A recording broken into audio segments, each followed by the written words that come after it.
Oh, I don't want to get near those bees. Hey, honey. Happy anniversary weekend.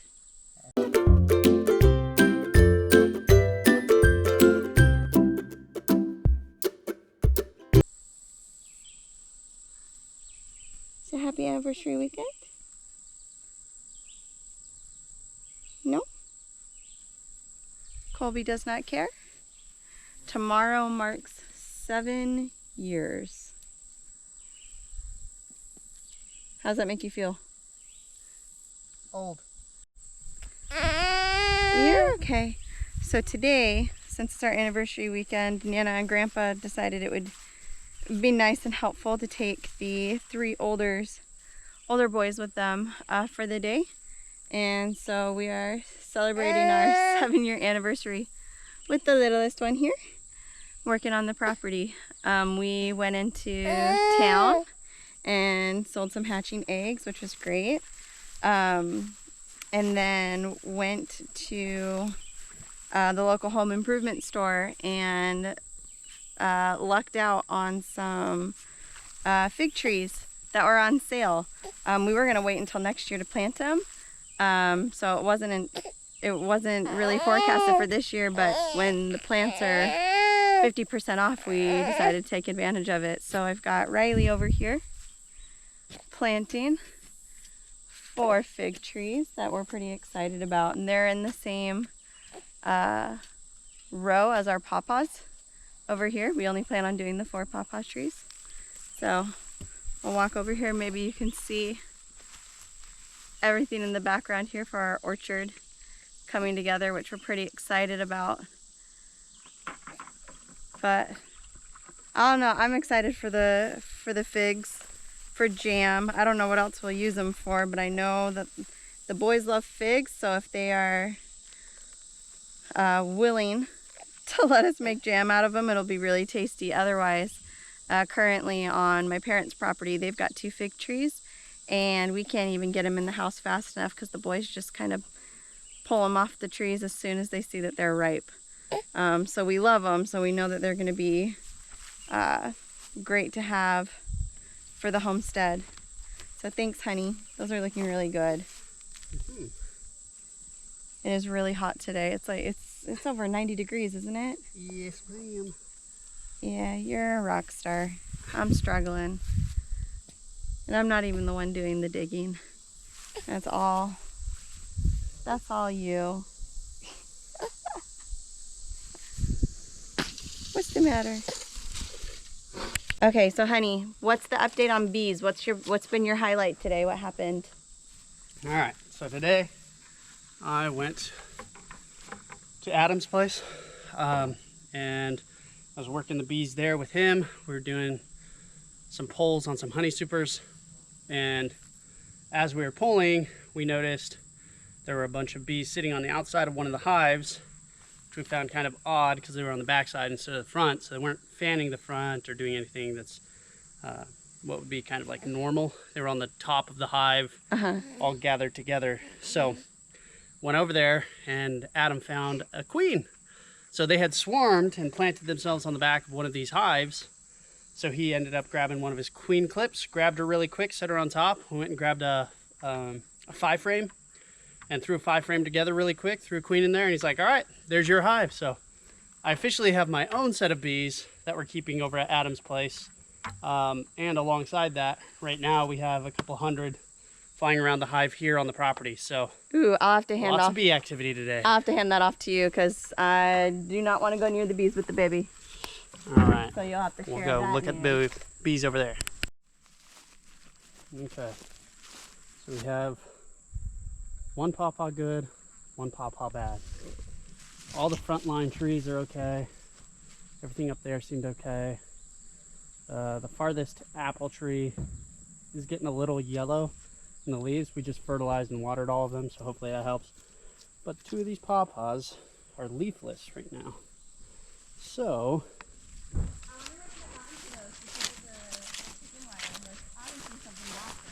well, maybe something got to them, but I don't know. Just odd that the leaves are just gone. But 2 of them, even including the one that is fully exposed, is left alone. So that's just odd to me. But now we have our new line of trees here. So all of our brand new little trees. So as we said before, sets of 4. So there's our set of 4 fig trees that we just planted. 2 different breeds of fig trees. And so that'll be pretty neat. But over here, we have quite the activity going on. You can see bees in the back, bees all over the place. Pretty good amount of them today. So, as long as I'm not getting stung here, that'll be cool. But with that many bees, some of them creeping down into the hive, I'm hoping they're going back to their friends doing the waggle dance and saying, let's go live here. But I'll pour some more sugar water in there before I leave. Leave this open overnight because we have, well, if you've seen this before, I went and reinforced it with some metal poles around the sides. Super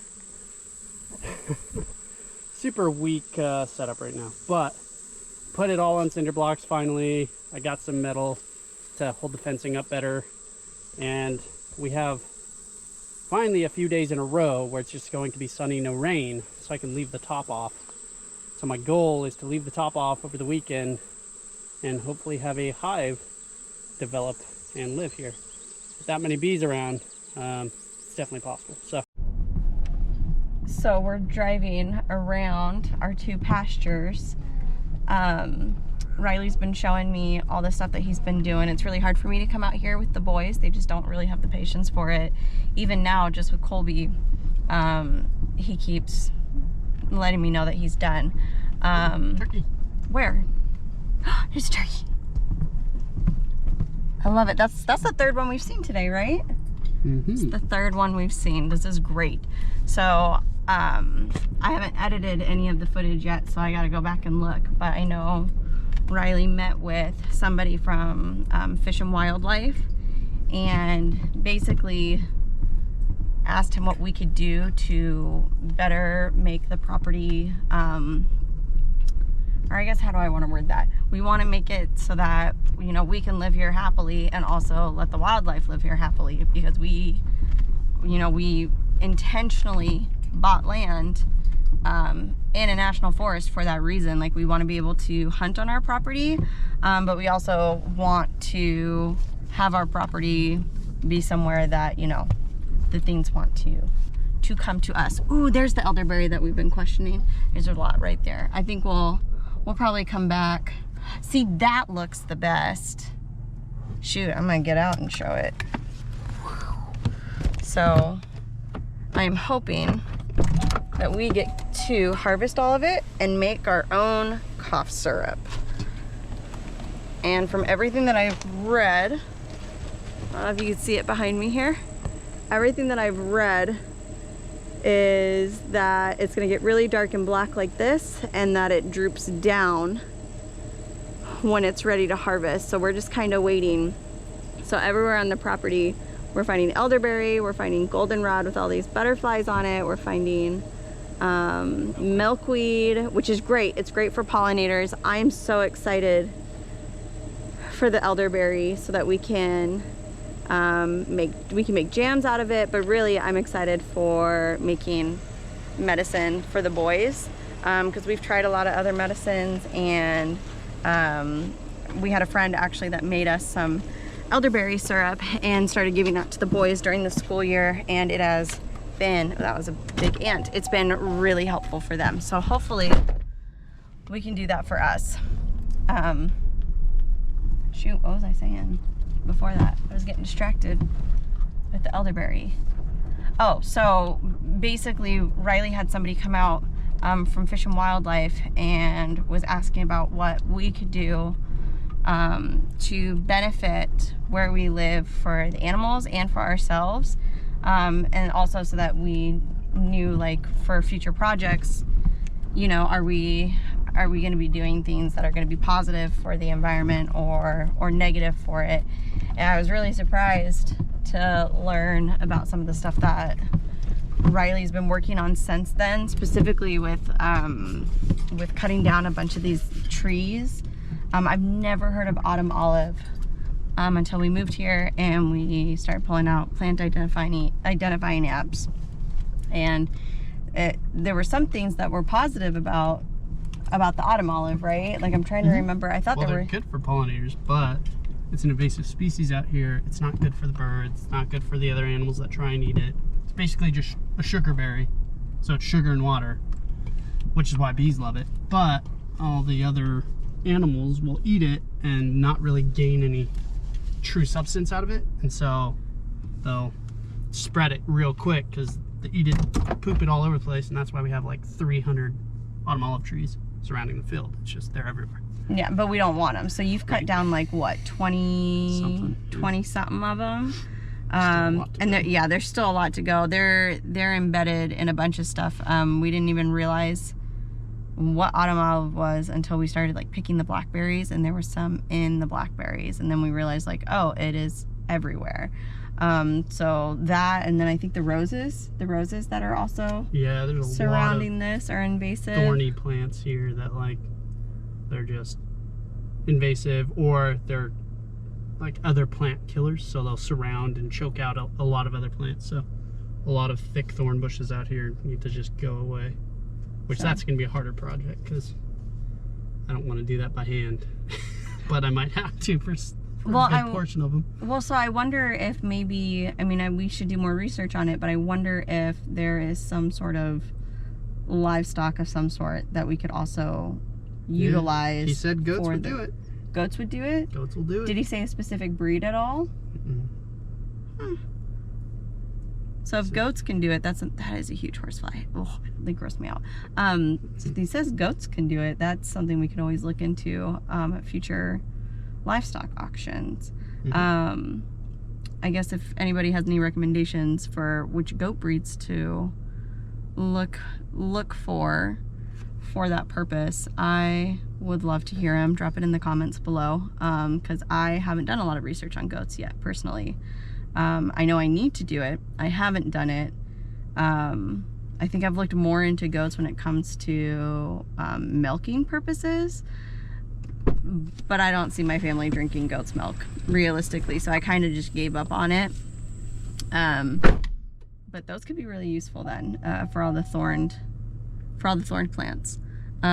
So that went really well. I really wish that I was there with him when it happened, but there's only so much you can do when you've got 4 littles and the weather's been in the high 80s, low 90s, sometimes in the mid and higher 90s. It's been a really hot, muggy, humid summer, and you could only entertain those boys for so long in it.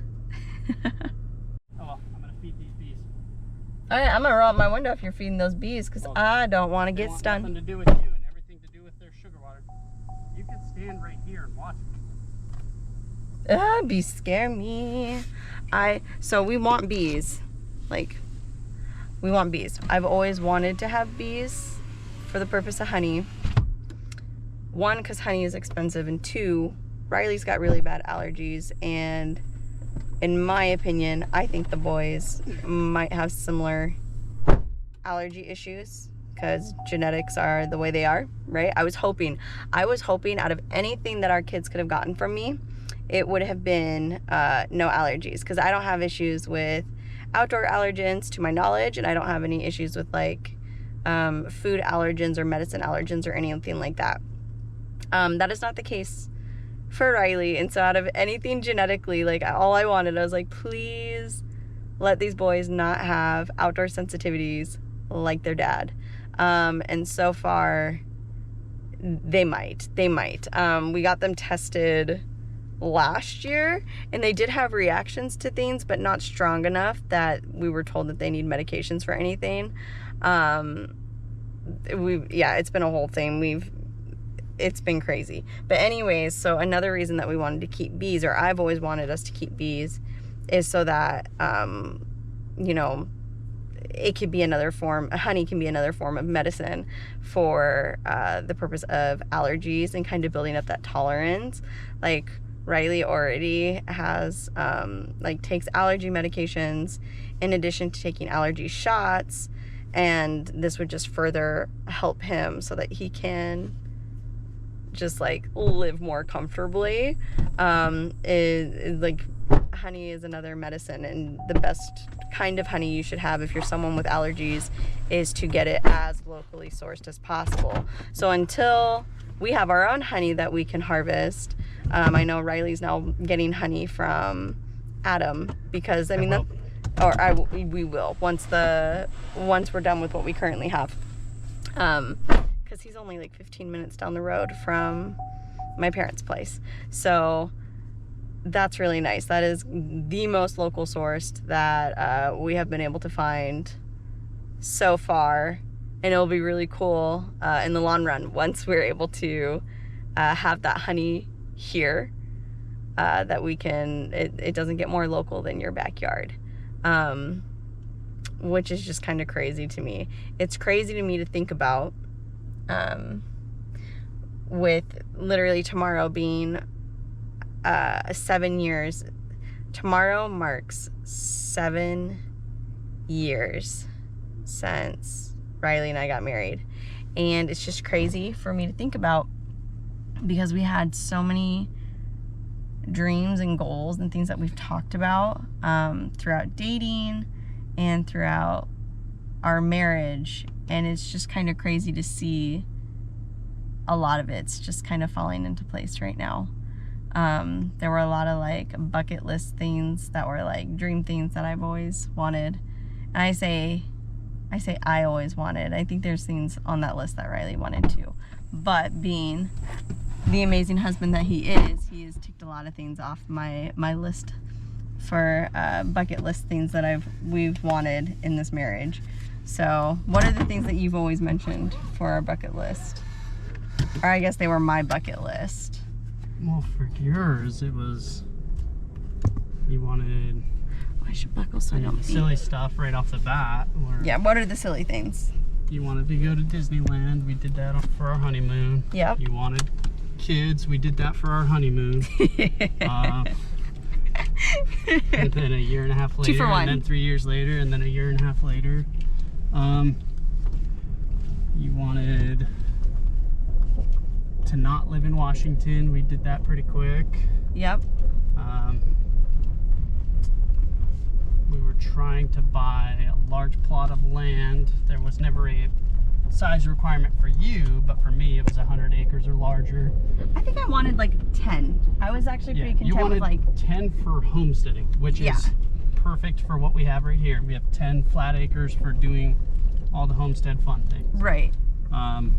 I've kind of helped you expand the ideas of what we can do, but Right. I said 100 acres with water features, which we have now with the creek, and then we'll, we have the opportunity to put a pond in, and we said, Oh, it's bumpy. we wanted, what else? I mean, nicer vehicles were on the list, which we both have decent vehicles. Sorry, just What was killing that? stuff. Was it Flying ant. Oh, gross. Yeah, that can go. Then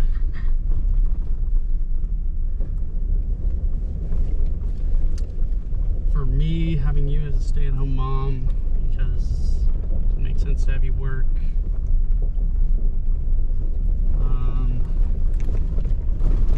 Oh, it's still bumpy. Oh, it's still bumpy. They came out and worked on the It's road. gravel bumpy. It's Yeah. not pothole bumpy, which is, I can live with gravel bumpy for a while. We can safely bring the van out here instead of having to park it. So previously, before they did a little bit of work on this road, and they haven't done the entire road, they've done like the bare minimum. So allegedly they're coming back out. We'll see. This is them coming back out. This was their second run. Oh goodness. I mean, I will say it's still a bumpy. lot better. It is. It is.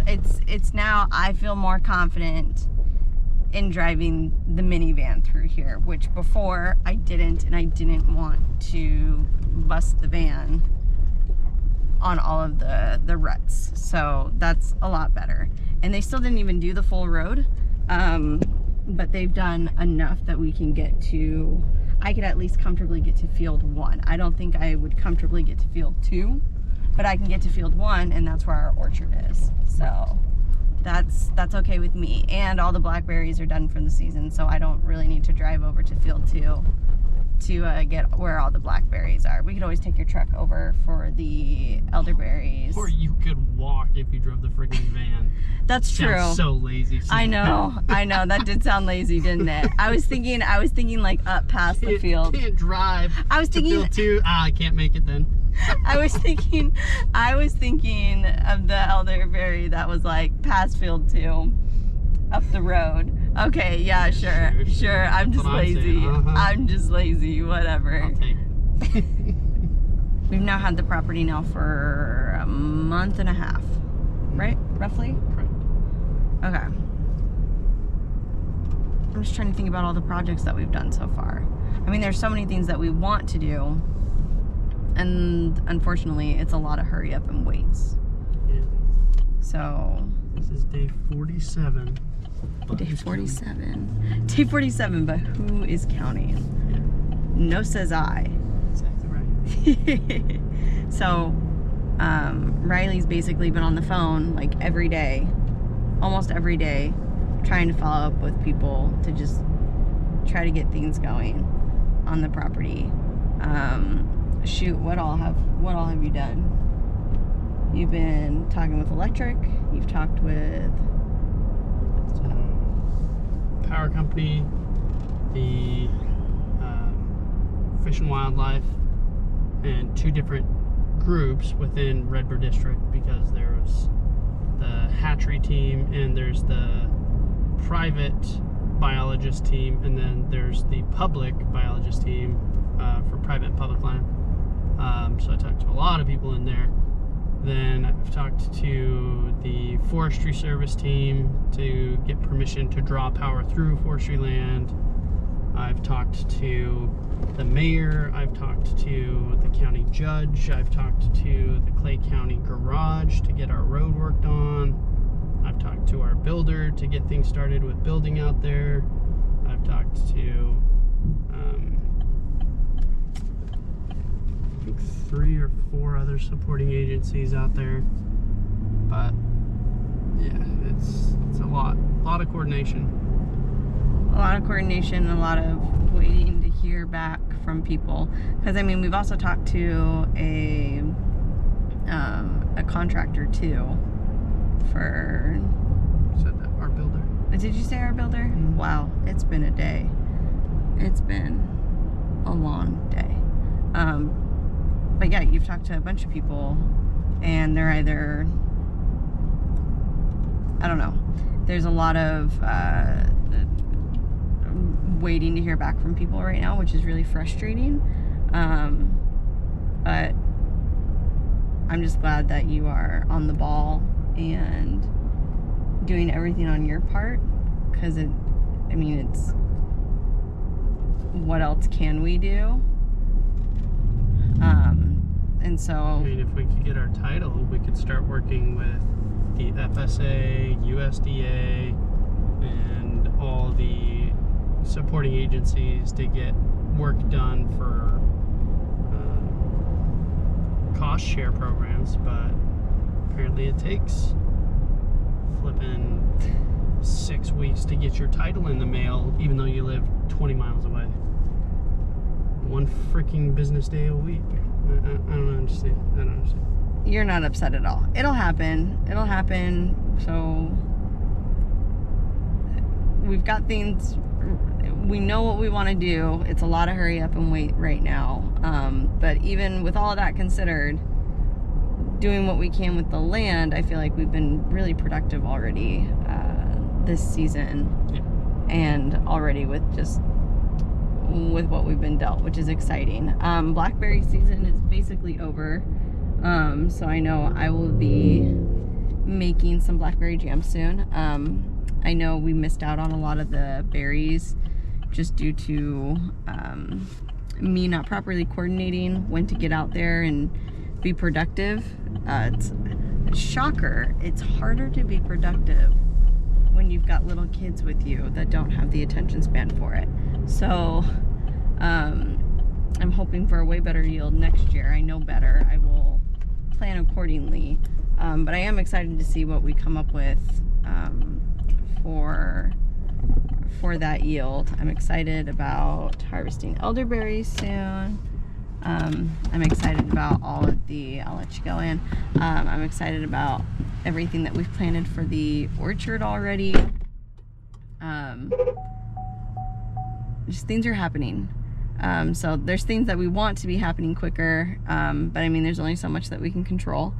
And with what we can control right now, I feel like we're doing what we can. And there's so many more projects to do.